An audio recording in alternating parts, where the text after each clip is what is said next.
பகவான் டவுனு போச்சு போச்சு. ஐயோ அந்த அவன் நீடு நம்ம நீடு டவுனு. அவன் கில்லு கன்ஃபார்ம் ஆகிடுச்சு. இங்கே ஒருத்தர் இருக்க அவன் அடிங்க.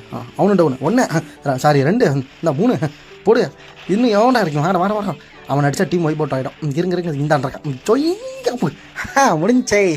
ஒரு ஸ்குவாடியே ஏறி அடிக்கிறவங்களுக்கு இப்போ தெரிஞ்சா சோலோ கேக்கிங்கன்னா யாருன்ட்டு எஸ்கேன்ற பேர் நமக்கு மட்டும் தான் சூட் ஆகும், செட் ஆகும், எல்லாமே நமக்கு தான் ஆகும். ஆனால் இருந்தாலும் எப்படி கிருட்டுன்னு எப்படி கரகரன்னு சொல்லிட்டு விட்டோம் பார்த்தீங்களா. ஒரு ஸ்குவாடியை கண்ணிமிக்கிற நேரத்தில் ஒரு ஸ்குவாடை அடித்து விரட்டி அடித்தார் எஸ்கே. இப்படி தான் சொல்ல முடியும், வேறு என்ன சொல்ல முடியும்.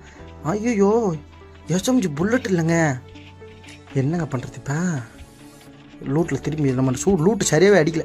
ஸ்குவாட் அடிச்சு இதில் போய்ட்டு லூட் சரியாக அடிக்கல. போய்ட்டு எங்கேயாச்சும் இப்போ கடக்குதுன்னு பார்ப்போம். இங்கே கொஞ்சம் கிடக்குது போதும். 94லேருந்து 161 புல்லட் வந்துருச்சு.